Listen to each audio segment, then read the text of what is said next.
Hola a todos. Esta vez venimos con estos relatos paranormales ocurridas a choferes de autobuses o flotas que te dejarán impactados. Así que empecemos. Sergio Martínez llevaba 19 años manejando autobuses de larga distancia y en todo ese tiempo nunca había pedido un día libre por miedo. Había cruzado el altiplano en pleno invierno, había sorteado derrumbes en la Sierra Madre, había conducido con fiebre de 38 grados y media porque la empresa no tenía quien lo sustituyera. Era el tipo de hombre que se enorgullecía de no tenerle miedo a nada que tuviera motor o carretera. Pero eso fue antes del turno del 15 de agosto. La corrida salía de la Central del Norte en Ciudad de México a las 11:45 de la noche, destino Monterrey con escala en San Luis Potosí. 43 pasajeros, una unidad del año relativamente nueva, un copiloto de apellido Fuentes que había dormido 4 horas y que en cuanto se acomodó en el asiento auxiliar, cerró los ojos sin decir palabra. Sergio conocía esa ruta de memoria. La había recorrido quizás 400 veces, cada curva, cada bache, cada punto donde la señal de radio se perdía, cada tramo donde el asfalto se ondeaba de calor durante el verano y se ponía traicionero de humedad en temporada de lluvias. La conocía como se conoce la cara de un familiar. Salieron con puntualidad. La ciudad tardó en quedarse atrás, como siempre, porque la mancha urbana se había extendido tanto que a veces Sergio bromeaba diciendo que el Distrito Federal no terminaba, que simplemente iba cambiando de nombre. Ecatepec, Tizayuca, los primeros tramos de cuota donde los portales de cobro iluminaban la oscuridad con esa luz naranja que a él siempre le había parecido casi mortuoria. Después, gradualmente la ciudad fue cediendo terreno. Primero los fraccionamientos escalonados en los cerros, luego los últimos rastros de luz artificial, y finalmente la carretera federal 57 abierta y oscura, como una herida en el cuerpo del país. Era pasada la 1 de la mañana cuando Sergio notó por primera vez algo que no encajaba. Estaban ya bien adentro del estado de Querétaro, kilómetro 178 aproximadamente, en un tramo recto y despoblado que los choferes veteranos llamaban informalmente el pasillo, porque no había nada a los lados durante más de 40 kilómetros, solo monte bajo y cielo. La carretera estaba completamente vacía en ambos sentidos. Eso no era inusual a esa hora. Lo que sí era inusual era la figura. Estaba parada exactamente en el acotamiento derecho, a unos 200 metros del autobús cuando sus faros la alcanzaron. Una mujer. Sergio calculó que tendría unos 35 años, aunque después, cuando intentó recordarla, no podía precisar con certeza por qué había pensado eso. Llevaba ropa oscura, el cabello suelto, y estaba de pie mirando hacia la carretera con una postura que no era la postura de alguien que espera un aventón o que acaba de tener un percance mecánico. Era la postura de alguien que lleva mucho tiempo quieto en el mismo lugar, como si hubiera echado raíces. Sergio redujo la velocidad instintivamente. No era protocolo de la empresa detenerse por personas en carretera libre nocturna. De hecho, estaba expresamente prohibido. Pero algo en la imagen lo inquietó lo suficiente como para soltar el acelerador. Pasó junto a ella a unos 60 kilómetros por hora. En el segundo en que los faros la iluminaron de frente, alcanzó a ver su cara. No había ninguna expresión en ella. No miedo, no alivio al ver el autobús, no señal de vida particular, solo los ojos abiertos y fijos mirando hacia la nada. Se dijo que había sido una automovilista varada, que alguien la recogería, que no era asunto suyo. Miró por el retrovisor grande y la figura ya no estaba visible en la oscuridad. Fuentes seguía dormido. Ninguno de los pasajeros parecía haberse dado cuenta de nada. Sergio volvió a acelerar y trató de no pensar más en el asunto. 40 minutos después, en el cruce antes de San Juan del Río, volvió a verla. Era la misma mujer. Sergio lo supo con una certeza que no podía explicar racionalmente, porque la distancia no le había permitido estudiarla con detalle la primera vez. Pero lo supo. La misma ropa oscura, El mismo cabello suelto, la misma postura de estatua en el acotamiento. Esta vez estaba del lado izquierdo de la carretera, mirando en la dirección contraria, hacia el sur, hacia donde él venía. No era posible. No había rebase ni vehículo en el mundo que hubiera podido transportar a esa mujer 40 kilómetros de carretera vacía en el tiempo que él había tardado en recorrerlos. Había estado mirando el camino. Habría visto cualquier automóvil que la hubiera adelantado o que hubiera venido en sentido contrario. La carretera había estado desierta. Sergio se pellizcó el dorso de la mano izquierda con los dedos de la derecha, un hábito que tenía desde joven para checar si estaba despierto. Sintió el pellizco con nitidez. Miró el velocímetro, miró los espejos, verificó que los ojos le respondían. Todo en orden.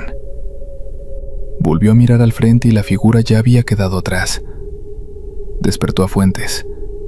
El copiloto tardó varios segundos en ubicarse. Parpadeó, se frotó la cara, buscó la botella de agua que guardaba en el bolsillo lateral del asiento. Sergio le contó lo que había visto sin dramatismos, como si reportara una anomalía de tráfico. Fuentes lo escuchó con esa expresión de quien todavía no ha terminado de despertar del todo y no está procesando la información al 100%. Habrán sido dos mujeres distintas, dijo al final, con la misma ropa, en una carretera vacía, a 40 kilómetros de distancia, a la 1 de la mañana. Fuentes no respondió. Se quedó mirando hacia adelante con la botella de agua sin abrir en la mano. Sergio notó que el copiloto no volvió a dormirse el resto del trayecto hasta San Luis. Llegaron a la terminal de San Luis Potosí a las 3:47 de la mañana. 40 minutos de descanso reglamentario.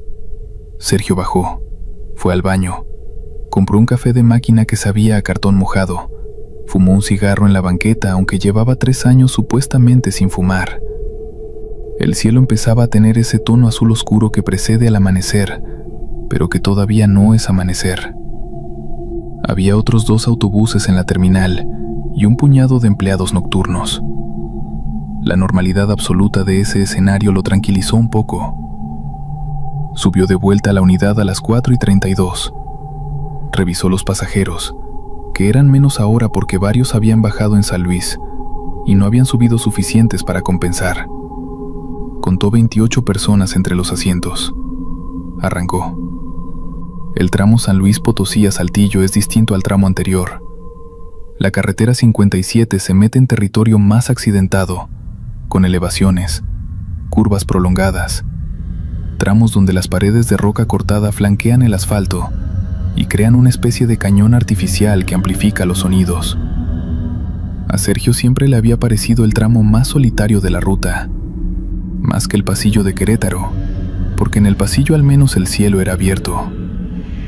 En este tramo había momentos en que las paredes de roca se cerraban y uno tenía la sensación de conducir por las entrañas de algo.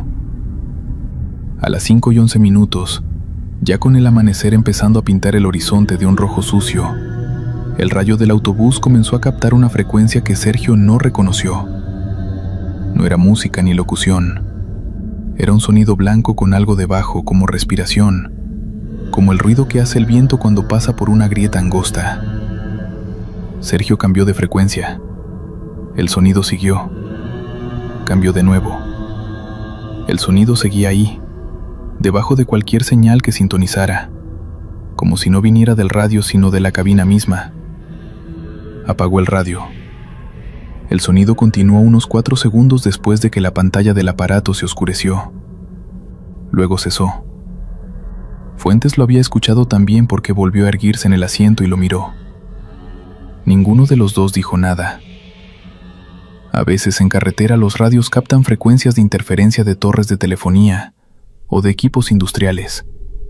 Sergio lo sabía. Fuentes también lo sabía. Ambos sabían que eso no explicaba que el sonido continuara después de apagar el aparato. La llamada llegó a las 5:43. Era su teléfono personal, el celular que guardaba en el portavasos del lado derecho. Lo dejaba ahí durante los turnos nocturnos, porque la empresa tenía su propia radio para comunicaciones, y el uso del celular al volante estaba prohibido.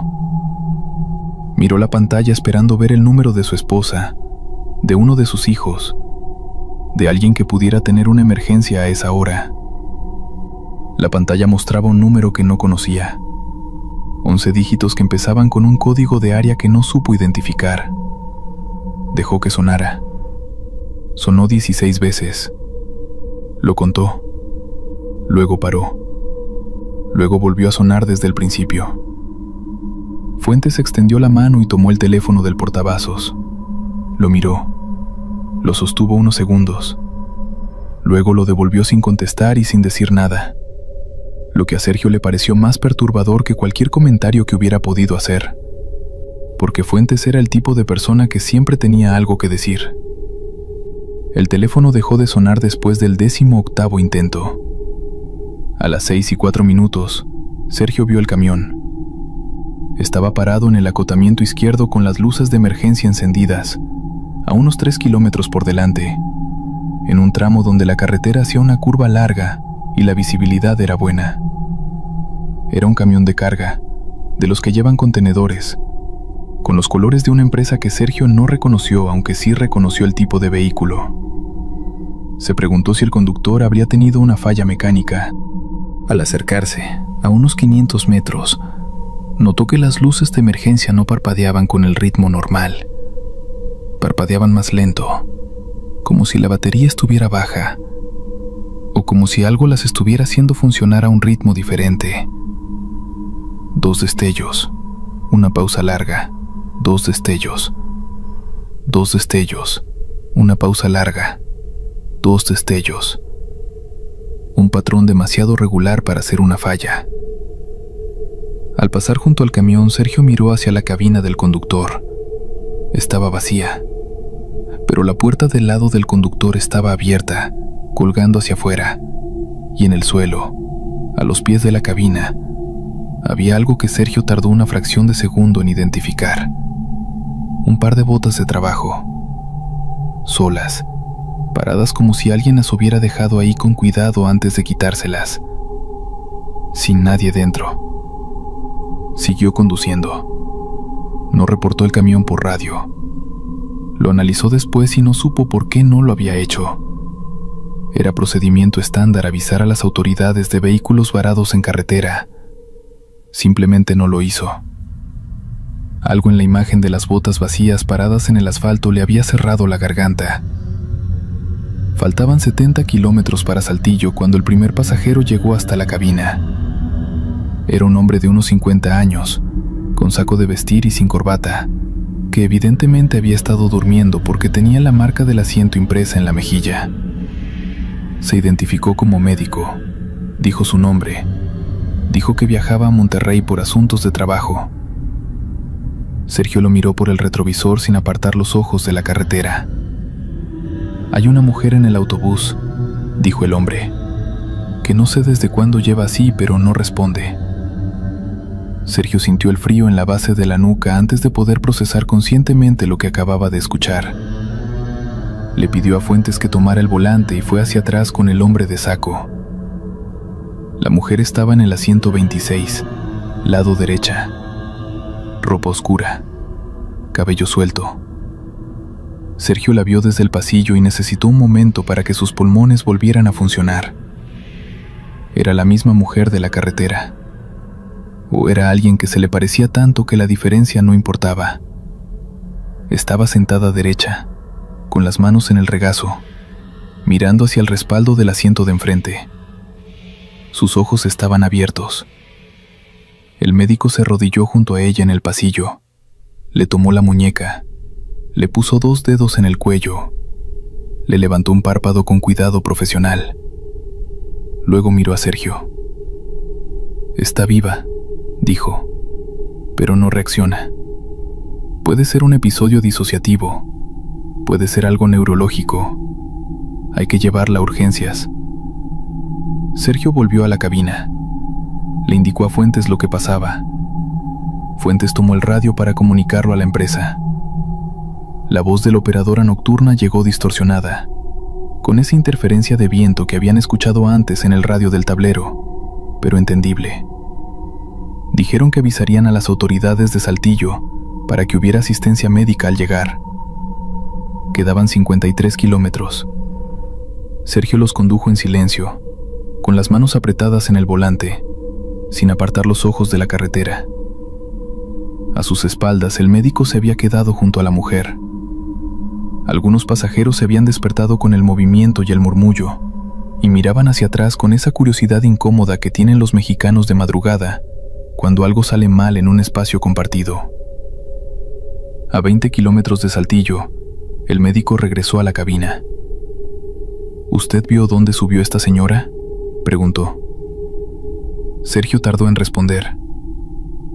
Llevo el registro de pasajeros de cada parada. Puedo revisarlo al llegar.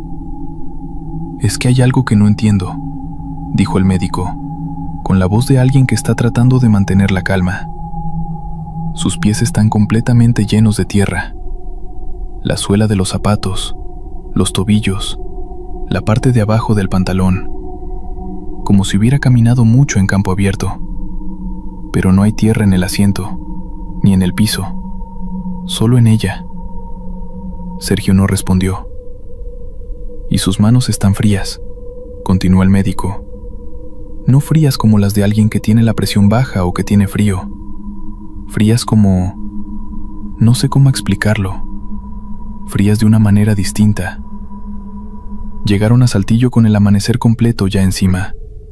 El sol naranja y crudo sobre los cerros pelados que rodean la ciudad. Había 2 paramédicos esperando en la terminal. La mujer de ropa oscura bajó del autobús caminando sola, en cuanto las puertas se abrieron, antes de que nadie pudiera reaccionar. Bajó y caminó hacia la salida de la terminal a paso normal, sin mirar a nadie, sin decir nada, con el cabello suelto tapándole parte de la cara. Los paramédicos la siguieron. Sergio bajó también. La vio doblar en la esquina de la terminal hacia la calle. Los paramédicos doblaron tras ella. Uno de los paramédicos regresó 3 minutos después. ¿Hacia dónde fue?, preguntó Sergio. El paramédico negó con la cabeza. La perdimos. No sabemos cómo. Doblamos y no había nadie. Sergio presentó su reporte esa mañana en las oficinas de la empresa. Escribió los hechos sin adornos. Mujer encontrada en estado de inconsciencia aparente en asiento 26, atendida por pasajero médico. Bajó sola al llegar a Saltillo. En el sistema de registros de esa corrida, el asiento 26 constaba como no vendido. Nadie había comprado boleto para ese lugar. La cámara de seguridad interna del autobús, que grababa en ciclos de 4 horas y sobreescribía la grabación anterior, había fallado esa noche. El técnico que la revisó dijo que el disco duro de almacenamiento mostraba daño físico, como si hubiera sido expuesto a un campo magnético muy fuerte. Sergio Martínez tomó 3 días de descanso. En esos 3 días llamó al número que había aparecido en su teléfono esa madrugada. Marcó 12 veces en momentos distintos. En todas las ocasiones la llamada no pudo completarse.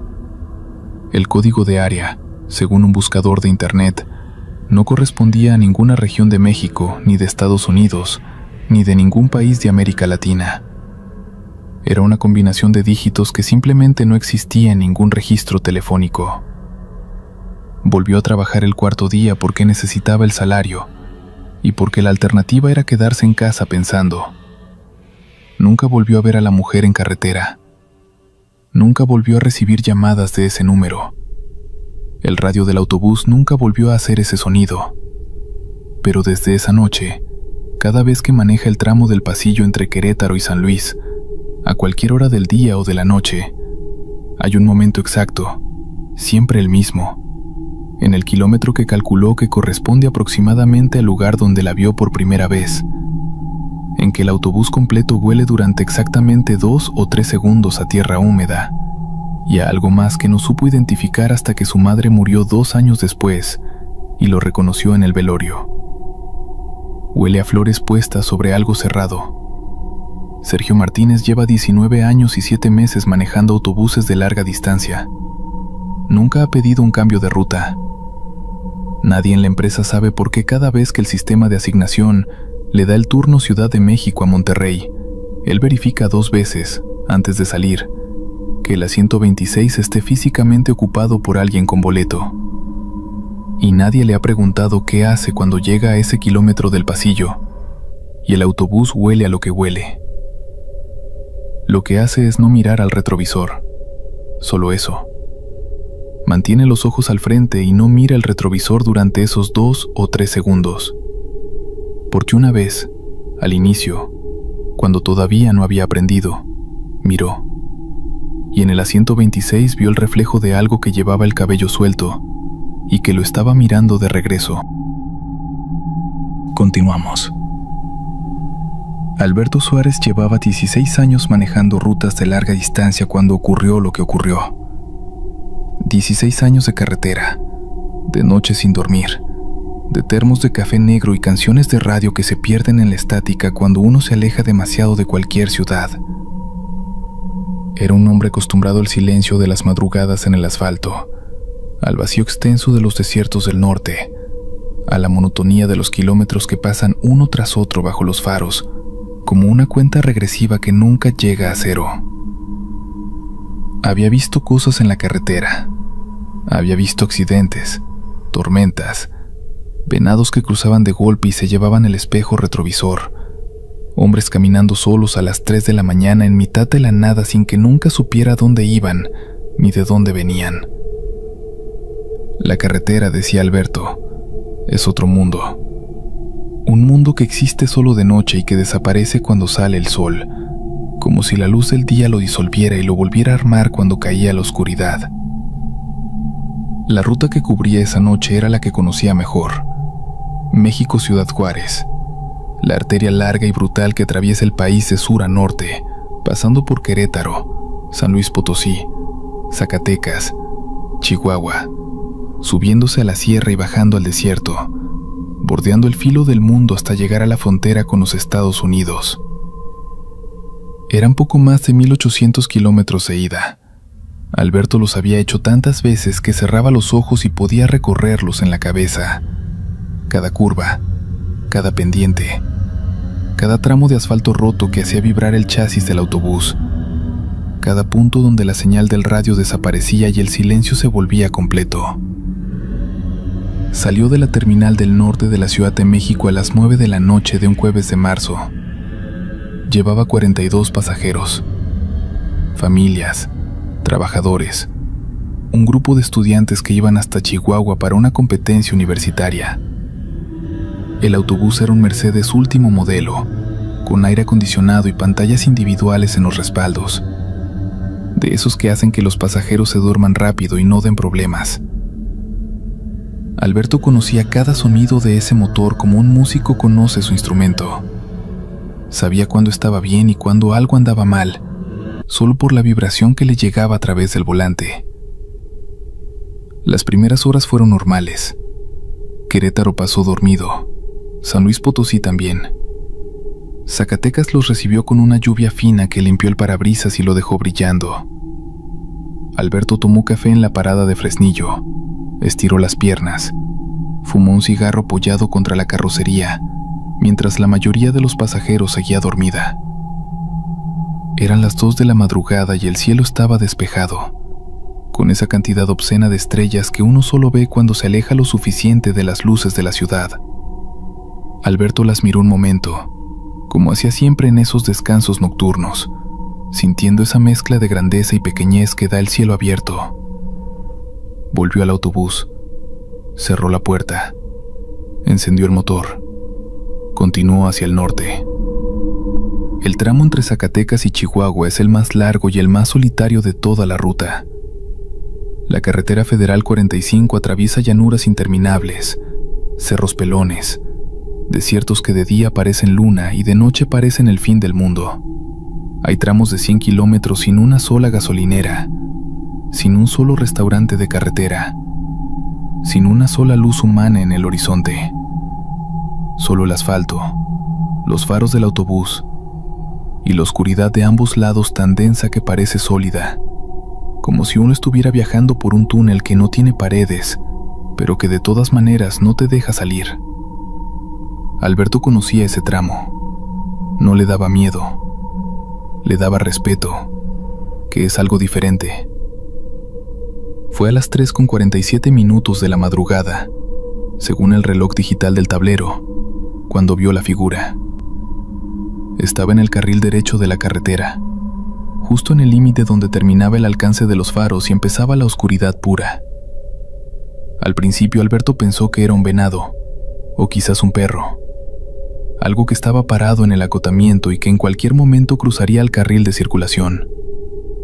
Levantó el pie del acelerador y puso las manos con más firmeza en el volante, listo para reaccionar. Pero conforme el autobús avanzaba y los faros iluminaban la figura más de cerca, Alberto fue comprendiendo que no era un animal, era una mujer. Estaba de pie en el acotamiento derecho de la carretera, inmóvil, con los pies juntos y los brazos a los lados, mirando hacia el frente de la carretera con una postura que no era la de alguien que hace autostop, ni la de alguien que espera algo en particular. Era simplemente la postura de alguien que está parado en un lugar donde nadie debería estar parado a las 3 de la madrugada.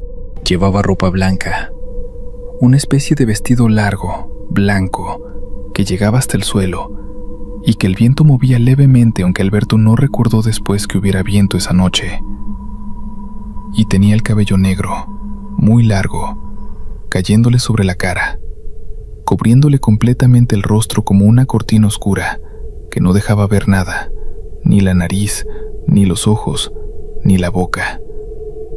Solo cabello negro sobre ropa blanca, inmóvil en el acotamiento de una carretera federal, en mitad del desierto de Chihuahua.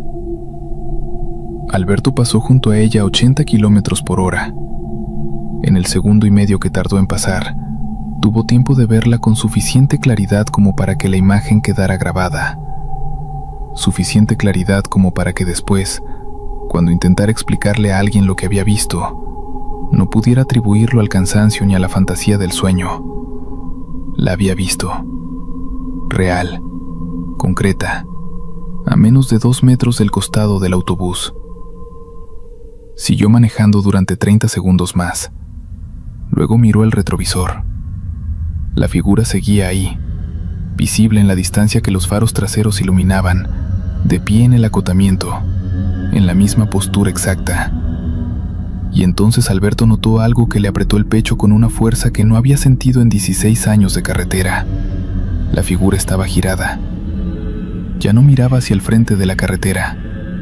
Estaba girada, mirando hacia el autobús que se alejaba, con el cabello negro cubriéndole la cara y la ropa blanca brillando levemente en la oscuridad del desierto, mirando en su dirección. Alberto aceleró.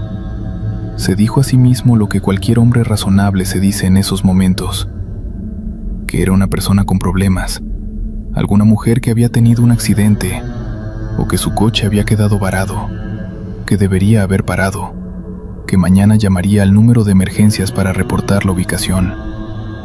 Se dijo que el cerebro, cuando está sometido a muchas horas de conducción nocturna, empieza a ver cosas que no son exactamente lo que parecen. Se dijo que la ropa blanca era probablemente una chamarra clara, y el cabello oscuro era simplemente cabello suelto que el viento revolvía. Se dijo todo eso y siguió manejando, y no se lo creyó. Porque hay cosas que el cuerpo sabe antes que la mente las procesa. Y el cuerpo de Alberto Suárez, en el momento en que el autobús pasó junto a esa figura, había registrado algo que no cuadraba con ninguna explicación racional. Algo en la manera en que estaba parada. Algo en la rigidez absoluta de esa postura que no era la rigidez del frío, ni del miedo, sino de algo completamente diferente. Algo que Alberto no podía nombrar, pero que le había encendido en la base del cráneo una alarma primitiva, anterior al lenguaje, anterior al razonamiento. Miró el retrovisor de nuevo. La carretera detrás estaba vacía. La figura había desaparecido. Alberto respiró. Se dijo que bien, que había sido lo que había sido, que ya estaba, que la carretera seguía, y el norte estaba adelante, y en 6 horas más llegaría a Chihuahua, y podría descansar. Subió el volumen del radio. Una canción de los Bukis llenó la cabina. Bebió un sorbo de café frío del termo. 2 kilómetros más adelante, la figura estaba en la carretera. No en el acotamiento, en la carretera. En el carril derecho, que era el carril por donde iba Alberto, de pie en el centro exacto de la franja de asfalto, con la misma ropa blanca y el mismo cabello negro cubriéndole la cara. De espaldas al autobús esta vez, mirando hacia el norte, hacia la dirección en que iba el autobús. Alberto pisó el freno con tanta fuerza que el autobús chirrió, y varios pasajeros se despertaron sobresaltados. El vehículo redujo velocidad en cuestión de segundos, de 80 a 40, a 20, y Alberto tocó el claxon con la palma abierta, un sonido largo y brutal que rompió la quietud del desierto. La figura no se movió. A 10 metros de distancia, con el autobús casi detenido, y los faros iluminando la escena con una claridad que no dejaba dudas, Alberto vio que la figura no proyectaba sombra. Los faros del autobús iluminaban el asfalto alrededor de ella, y proyectaban la sombra del propio autobús hacia atrás, larga y oscura. Pero la figura, parada en el centro del haz de luz, no proyectaba nada. El asfalto bajo sus pies, que debería haber estado en sombra, estaba igual de iluminado que el asfalto a su alrededor. El autobús se detuvo a 5 metros de distancia. Desde atrás, un pasajero preguntó en voz alta qué pasaba. Otro dijo que había sido una frenada muy brusca. Alguien pedía explicaciones. Alberto no respondió. Tenía las 2 manos en el volante y los ojos fijos en la figura de blanco que estaba parada frente a él, iluminada por los faros, sin moverse, sin voltearse, sin hacer absolutamente nada. Entonces la figura giró la cabeza, hacia la izquierda primero, despacio, como alguien que escucha un sonido lejano, luego hacia la derecha, y luego hacia atrás, hacia el autobús, girando el cuello con una lentitud que era completamente equivocada, completamente fuera del rango de lo que un cuello humano hace. Giró hasta quedar mirando directamente hacia Alberto, hacia el parabrisas, hacia los faros, con el cabello negro cubriéndole la cara y la ropa blanca brillando en la luz. Alberto no podía ver sus ojos, no podía ver su cara, solo el cabello negro, liso y pesado, cayendo sobre donde debería haber habido un rostro. Y sin embargo tuvo la certeza absoluta, una certeza que le llegó al estómago como agua helada, de que esa cosa lo estaba mirando, de que detrás de ese cabello había algo que lo miraba con una atención concentrada y antigua, la atención de algo que lleva mucho tiempo esperando y que finalmente ha encontrado lo que buscaba. Uno de los pasajeros se levantó y caminó hacia la parte delantera del autobús. Era un hombre de unos 50 años, con cara de sueño y mal humor. Preguntó por qué habían frenado así, si había habido un accidente, qué pasaba. Llegó hasta la primera fila y miró por el parabrisas. No dijo nada. Alberto lo miró de reojo. El hombre estaba mirando hacia la carretera con expresión de alguien que busca algo y no lo encuentra. Frunció el ceño. Miró a Alberto.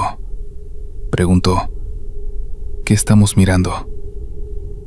Alberto volvió los ojos al frente. La carretera estaba vacía. La figura había desaparecido. No había nadie en el asfalto, ni en el acotamiento, ni en los lados de la carretera. Solo el haz de los faros extendiéndose hacia el norte sobre el asfalto gris, y el desierto negro de ambos lados, y el silencio. Alberto dijo que había visto un animal. Dijo que creyó que iba a cruzar. El pasajero lo miró con expresión de los que no están del todo convencidos, pero tampoco quieren seguir discutiendo a las 4 de la mañana, y regresó a su asiento. Alberto escuchó cómo los demás pasajeros que se habían despertado volvían a acomodarse, a quejarse en voz baja, a intentar recuperar el sueño. Alberto no volvió a moverse durante 2 minutos. Estuvo sentado con el autobús detenido en mitad de la carretera, los faros encendidos, el motor en ralentí, mirando el tramo de asfalto vacío donde hace un momento había habido una figura de pie, pensando, tratando de ordenar lo que había visto en algún esquema que tuviera sentido. No podía. Metió una marcha y siguió hacia el norte.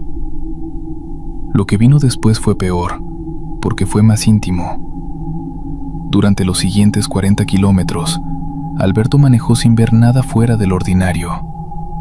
La carretera estaba desierta, como corresponde a esa hora y ese tramo. El radio sonaba. El café seguía frío.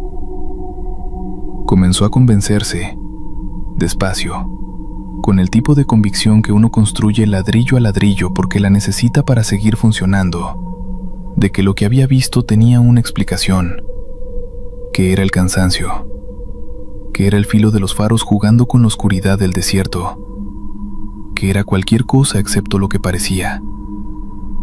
Entonces vio el reflejo en el parabrisas. Era un reflejo débil, casi imperceptible. El tipo de reflejo que produce la luz del tablero en el vidrio cuando las condiciones son las correctas. Y en ese reflejo, Alberto vio que detrás de él, en el pasillo del autobús, había algo de pie. No se giró. No pudo girarse.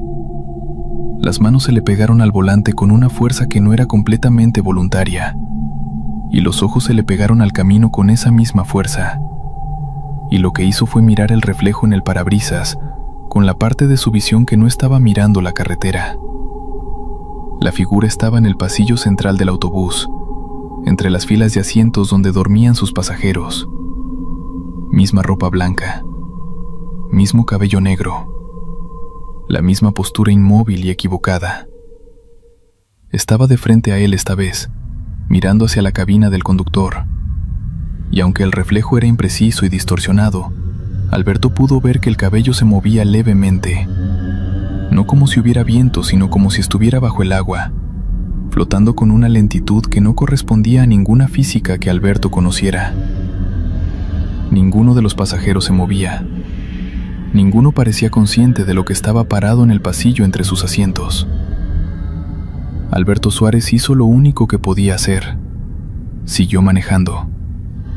Lo hizo con la mandíbula apretada y las manos firmes en el volante y los ojos en la carretera, sin volver a mirar el reflejo en el parabrisas, contando los kilómetros, recordando cada curva del tramo que quedaba hasta Chihuahua, aferrándose a los detalles concretos y físicos de la ruta como a una cuerda que lo ataba al mundo ordinario.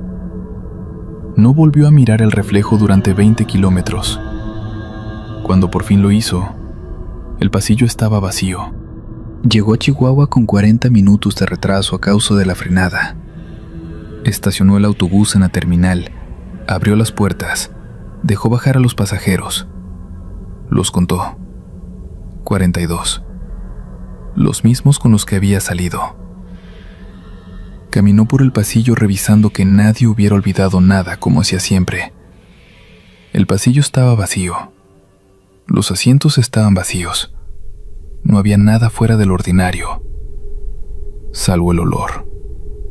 Había un olor en el autobús que no estaba cuando salió de México.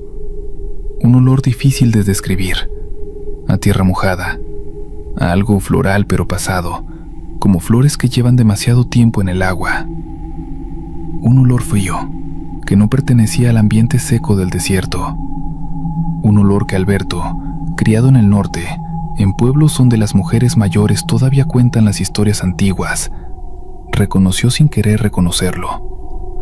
Era el olor que, según su abuela, dejaba la Llorona cuando pasaba cerca. Alberto Suárez no durmió esa mañana en Chihuahua. Se sentó en la cafetería de la terminal con un café que se enfrió sin que lo tocara y estuvo pensando durante horas. Llamó a su mujer. Le dijo que había tenido un viaje difícil, que estaba cansado. No le contó lo que había visto. No sabía cómo contarlo de una manera que no sonara locura. Llamó a Refugio, un compañero de 20 años de ruta que había manejado ese mismo tramo cientos de veces y que era, de todos los choferes que Alberto conocía, el que más cosas había visto en la carretera y el que menos aspavientos hacía al respecto. Le describió lo que había ocurrido con la misma precisión con que lo describía todo. La hora, el kilómetro aproximado, la descripción de la figura, la desaparición, el reflejo en el parabrisas. Refugio escuchó todo en silencio. Cuando Alberto terminó, hubo una pausa larga. Luego Refugio dijo: ¿En qué kilómetro fue la primera vez que la viste? Alberto pensó. Dijo que no había mirado el marcador de kilómetros en ese momento, pero que calculando por el tiempo y la velocidad, debía haber sido alrededor del kilómetro 660. Refugio dijo: sí, siempre es por ahí. Alberto preguntó qué quería decir con eso. Refugio dijo que no era la primera vez que algo así ocurría en ese tramo de la carretera, que había varios choferes que habían visto cosas parecidas en ese kilómetro, más o menos, en ese tramo entre Zacatecas y Chihuahua, donde la carretera atraviesa el desierto sin nada a los lados durante 100 kilómetros. Mujer de blanco con cabello negro, siempre de noche, siempre sola, siempre desapareciendo antes de que nadie pudiera confirmar lo que había visto. Dijo que había un chofer, de nombre Germán Espinosa, que la había visto 3 veces en 5 años, y que después de la tercera había pedido cambio de ruta, y no había vuelto a manejar de noche. Dijo que había otro, Luciano Vega, que la había visto y que 2 semanas después había chocado en ese mismo tramo, en circunstancias que nadie explicó bien. No había muerto, pero había perdido el autobús y había quedado con una cojera que lo acompañaría el resto de su vida. Alberto preguntó si alguien sabía qué era. Refugio dijo que algunos decían que era un ánima, que en ese tramo de carretera habían muerto mucha gente a lo largo de los años, accidentes, asaltos, cosas que ocurren en las carreteras del norte donde la ley a veces llega tarde y a veces no llega, que las almas de los que mueren en la carretera quedan atadas a ella, como los conductores quedan atados a sus rutas, y que de vez en cuando una de esas almas aparece porque todavía no sabe que está muerta, o porque está buscando algo que perdió. Dijo que otros decían que era la Llorona, que la Llorona no está atada a ningún río ni a ningún lugar en particular, que la Llorona recorre los caminos del norte buscando a sus hijos, y que la carretera federal 45 es uno de sus caminos, porque mucha gente la ha transitado con desesperación, huyendo o buscando, y esa desesperación queda impregnada en el asfalto como el aceite quemado de los motores. Alberto escuchó todo esto en silencio. Luego preguntó qué se hacía cuando la veías. Refugio dijo: lo que hiciste tú, seguir manejando, no pararla, no hablarle, no dejar que te detenga.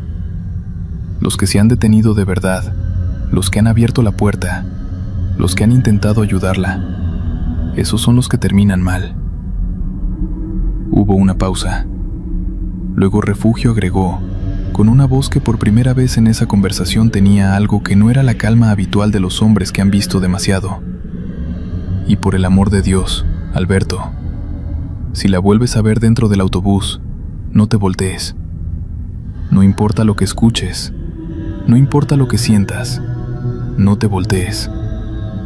Alberto quiso preguntar por qué, pero algo en el tono de Refugio le dijo que no necesitaba saberlo. Dijo que sí, que entendía. Colgó el teléfono. Alberto Suárez pidió 2 días de descanso antes del viaje de regreso. Se los dieron.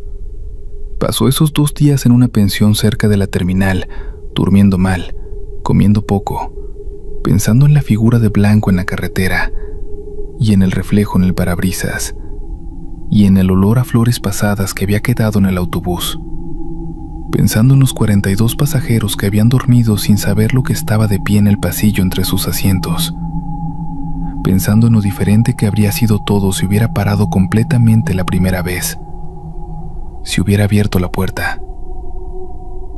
El día del viaje de regreso amaneció con cielos despejados sobre Chihuahua.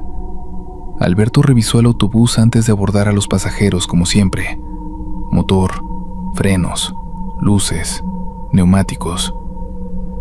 Caminó por el pasillo, todo normal, El olor a flores había desaparecido. El autobús olía a limpiador de pisos y a plástico y a café de termo, como siempre. Subieron los pasajeros, 48 esta vez.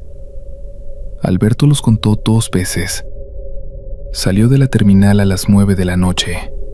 El tramo de regreso por la Federal 45, el mismo tramo donde lo había ocurrido, lo hizo con las 2 manos en el volante y los ojos en la carretera y el radio apagado.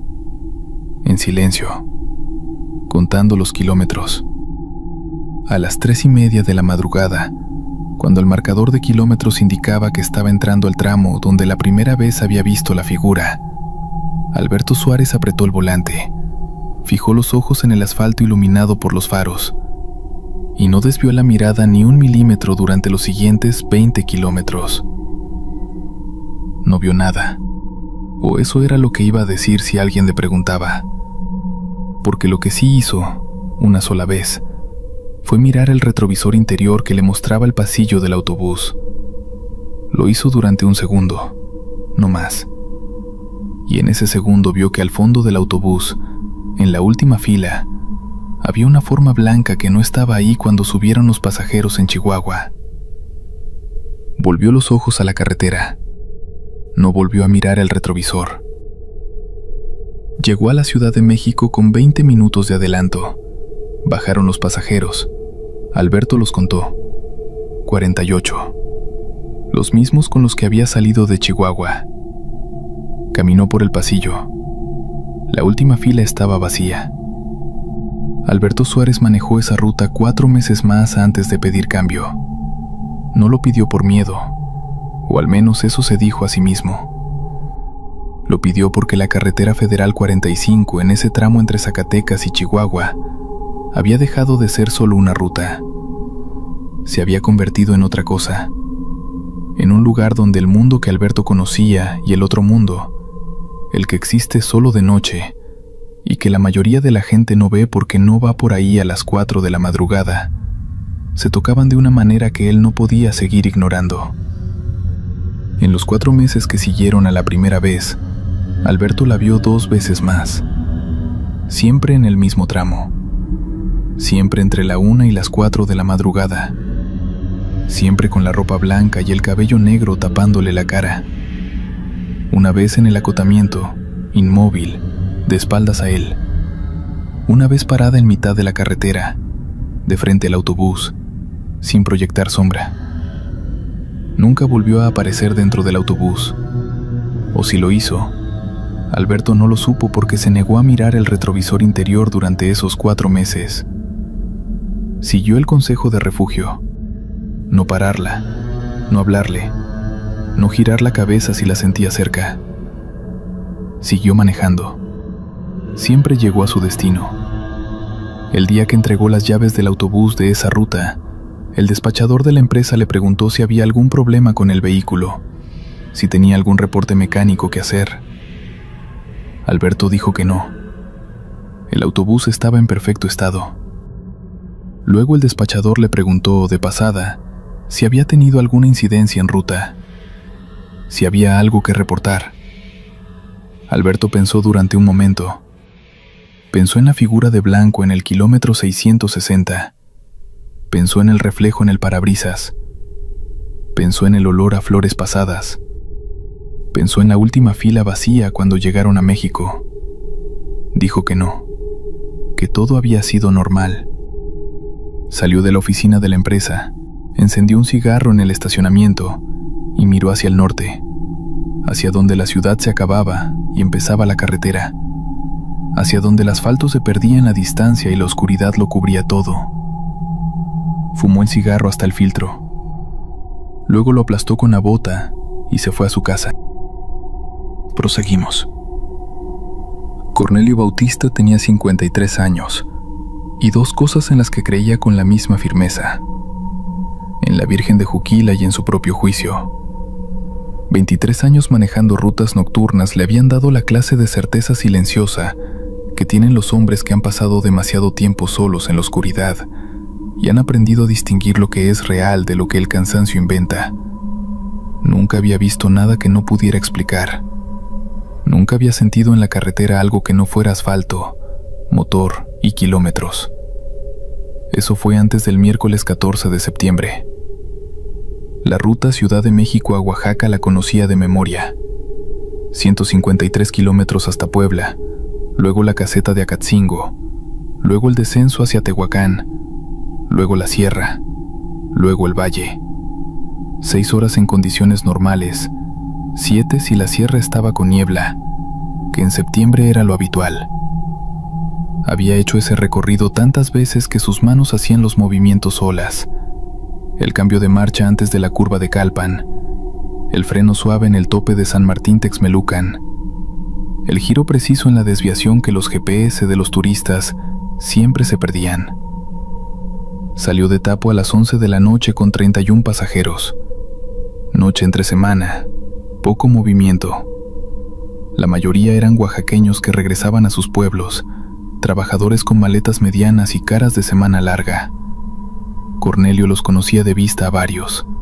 Los que toman ese autobús de manera habitual desarrollan una familiaridad tácita con el chofer, una especie de confianza muda que no necesita palabras. Subieron, acomodaron sus cosas, se durmieron antes de que Cornelio saliera del periférico. Puebla pasó sin novedad. Tehuacán también.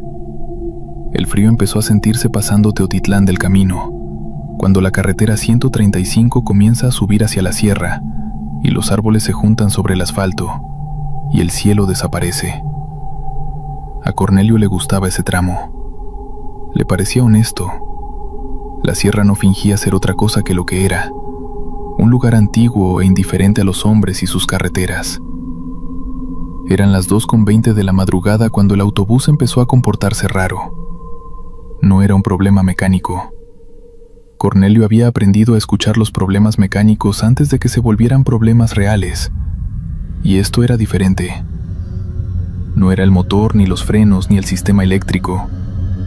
Era una especie de resistencia, como si el autobús pesara de repente más de lo que debía, como si el asfalto se hubiera vuelto más denso. El acelerador respondía igual, pero el vehículo avanzaba con una dificultad que Cornelio no podía localizar en ningún componente específico. Era como manejar a través de algo espeso que no se podía ver. Miró los espejos. Carretera vacía atrás. Oscuridad de ambos lados. Siguió manejando. El primer niño estaba en el acotamiento izquierdo a las 2:34. Cornelio lo vio con suficiente anticipación como para no perder el control, pero con suficiente claridad como para que no hubiera duda de lo que era. Un niño de unos 8 o 9 años, descalzo, con ropa que en la luz de los faros parecía blanca o muy clara, parado en el acotamiento mirando el autobús pasar, solo mirándolo, con los brazos a los lados y los pies juntos, y la cara girada hacia el autobús. Una cara que Cornelio alcanzó a ver durante el segundo que duró el cruce. Ojos grandes, expresión sin expresión. La cara de alguien que no está viendo lo que tienes delante, sino algo más adentro o más atrás. Cornelio pasó junto a él y miró el retrovisor. No había nadie en el acotamiento. Se dijo que había sido un niño real, que había una casa cerca que no había visto desde la carretera, que el niño había salido por alguna razón que a esas horas era difícil imaginar, pero que seguramente tenía. Se dijo eso con la convicción justa para seguir manejando y no detenerse, porque detenerse en ese tramo de sierra a las 2 de la madrugada era un problema diferente al que podría tener con un niño real en el acotamiento. 3 kilómetros más adelante había otro, esta vez en el carril derecho de la carretera, no en el acotamiento, en el carril, parado en el asfalto, de frente al autobús, con los brazos extendidos hacia los lados como si estuviera midiendo el ancho de algo invisible. Misma ropa clara, misma expresión vacía, descalzo sobre el asfalto frío de la sierra. Cornelio no frenó. Tocó el claxon, una vez, fuerte, y no frenó. El instinto de 16 años en carretera nocturna le dijo que no frenara, que lo que frena en la sierra de noche con pasajeros dormidos se convierte en un problema diferente y más grande. Mantuvo el carril y encendió las altas, y tocó el claxon de nuevo. Pasó por el punto donde el niño estaba parado. No sintió nada. Ningún golpe, ninguna resistencia, ninguna vibración diferente a la del asfalto normal bajo las llantas. No miró el retrovisor. Siguió 1 kilómetro mirando al frente antes de atreverse a mirar hacia atrás en el espejo. La carretera estaba vacía. No había ningún niño en el asfalto, ni herido, ni de pie, ni de ninguna manera. Cornelio apretó el volante y rezó en silencio el primer misterio del rosario, que era lo único que recordaba completo de la doctrina de su infancia. Lo rezó en voz muy baja, casi sin mover los labios, con los ojos en la carretera y las manos firmes. El tramo que sigue después de Cuicatlán es el más oscuro de toda la ruta. La carretera baja por una cañada donde los cerros de ambos lados se cierran sobre ella, y la luna, si hay luna, no llega al fondo. Los faros del autobús iluminan un cono de asfalto rodeado de una oscuridad tan densa que parece material, como si uno estuviera atravesando una caverna con el techo muy alto. Es un tramo de 21 kilómetros que Cornelio siempre hacía con el radio apagado, porque la señal no llegaba, y la estática en esa oscuridad le parecía peor que el silencio. El radio estaba apagado cuando los vio. No era uno ni dos, eran muchos. Estaban de ambos lados de la carretera, en el filo donde el asfalto termina y la oscuridad empieza, y estaban de pie en esa postura que ya conocía, inmóviles, brazos a los lados, caras giradas hacia el autobús. Algunos parecían niños, otros parecían adultos, hombres y mujeres, con ropa que en la luz de los faros era siempre blanca o casi blanca. Los faros los iluminaba durante el segundo que tardaba el autobús en pasar junto a ellos, y luego la oscuridad los recuperaba. Había un nuevo cada 30 o 40 metros. Cornelio empezó a contarlos. Era lo que hacía cuando necesitaba mantener la cabeza en algún lugar concreto. Contar. 4, 6, 9, 12. Miraban todos en la misma dirección, hacia el autobús, con esa expresión que no era expresión de nada reconocible, esa cara que tenían los niños del acotamiento y que en los adultos era todavía más difícil de sostener con la vista. El 15º estaba en la carretera. Era una mujer, alta, con el pelo suelto y largo, con un vestido blanco que llegaba al suelo. Estaba parada en el centro exacto del carril, de espaldas al autobús, mirando hacia adelante hacia donde los faros iluminaban el asfalto vacío. Cornelio la vio con 15 metros de anticipación. Esos 15 metros pasaron muy rápido. Frenó. El autobús redujo velocidad en 4 segundos. Suficiente para que algunos pasajeros se despertaran, para que alguien preguntara desde atrás qué pasaba, para que el aire de los frenos silbara en la quietud de la cañada con un sonido metálico que resonó en los cerros. El autobús se detuvo a 3 metros de la mujer. Los faros la iluminaban de lleno. Cornelio podía ver cada detalle. El pelo oscuro cayendo sobre la espalda. El vestido blanco con algo en la tela que no era sucio sino simplemente viejo. Muy viejo. Como ropa que ha estado mucho tiempo en algún lugar sin luz. Los pies descalzos sobre el asfalto. Las manos, que colgaban a los lados y que en la luz de los faros tenían una palidez que no era la palidez de la piel, sino de algo que ya no era exactamente piel. La mujer no se movió cuando el autobús se detuvo. No se giró. No levantó los brazos. No hizo ningún movimiento de alguien que acaba de evitar ser atropellado. Simplemente estaba ahí, de espaldas, en la carretera. Desde atrás, el pasajero que se había despertado preguntó de nuevo qué pasaba. Otro se incorporó en su asiento y miró por la ventana. Cornelio escuchó que alguien decía que había algo en la carretera. Escuchó que alguien más decía que era una persona, que había que ayudarla. Cornelio no respondió a ninguno. Estaba mirando las manos de la mujer, mirándolas porque eran lo único que no cuadraba en los segundos que llevaba detenido. Estaban en una posición que las manos humanas no adoptan de esa manera. los dedos ligeramente separados y curvados hacia adentro, como si estuvieran sosteniendo algo invisible entre las palmas, algo redondo y pesado que nadie más podía ver. La mujer levantó la cabeza. No se giró.